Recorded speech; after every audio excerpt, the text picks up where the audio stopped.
Assalamualaikum warahmatullahi wabarakatuh.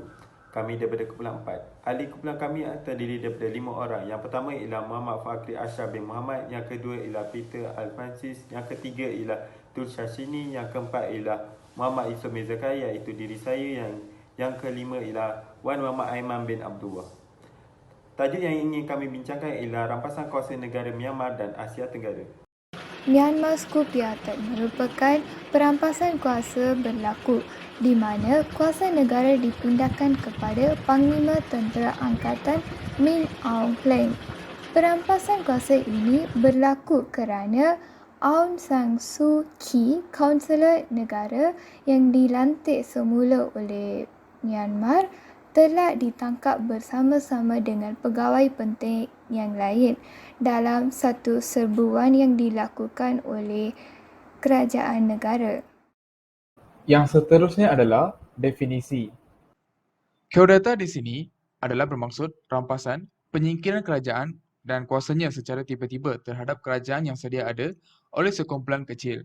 Lazimnya, ia adalah rampasan kuasa yang salah daripada segi undang-undang dan tidak mengikut perlembagaan oleh ahli politik atau tentera.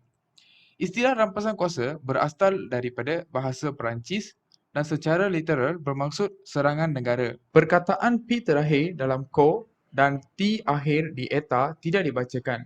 Perkataan ko eta sering digunakan sebagai singkatan daripada rampasan kuasa. Terdapat 3 persoalan kajian dalam kajian kami. Persoalan kajian yang pertama adalah, apakah punca rampasan kuasa dilakukan terhadap Myanmar? Yang kedua adalah, apakah tujuan rampasan kuasa dilakukan terhadap Myanmar? Dan yang ketiga adalah, sejauh manakah rampasan kuasa di Myanmar membawa kesan terhadap Asia Tenggara? Dalam kajian ini menggunakan kaedah kajian secara kualitatif. Kualitatif merujuk kepada kajian yang bersifat deskriptif di mana berfokuskan kepada penghuraian makna perkara-perkara yang dikaji. Data pula dikutip melalui sumber sekunder untuk menjawab persoalan kajian yang telah dijalankan oleh pengkaji. Antara sumber-sumber yang dikutip dalam kajian ini ialah jurnal, buku dan internet. Punca dan kesan pergolakan politik di Myanmar menjejaskan di rantau Asia Tenggara. Konflik etnik di Myanmar di bawah pemerintahan ketenteraan junta memberi masalah kepada negara jiran. Sebagai contoh, beban ekonomi yang dihadapi oleh Thailand walaupun PBB dan NGO membantu dari segi kewangan, namun negara tersebut perlu menambah dana sendiri bagi menampung pelarian-pelarian dari Myanmar.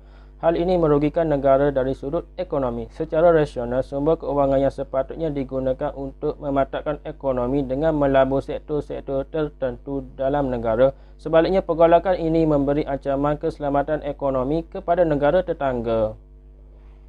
Bahagian kesimpulan, rampasan kuasa di Myanmar sememangnya memberikan kesan yang amat mendalam terhadap rantau Asia Tenggara. Rampasan kuasa ini akan menyebabkan ketidakstabilan di rantau Asia Tenggara.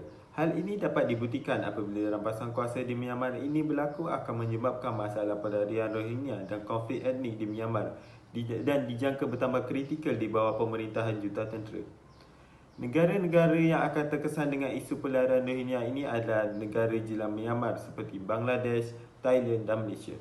Oleh sebab itu, ASEAN perlulah bertindak dengan tegas dan mengkritik untuk tidak menyokong rampasan kuasa ini dilakukan supaya kedamaian di rantau Asia Tenggara dapat dikekalkan.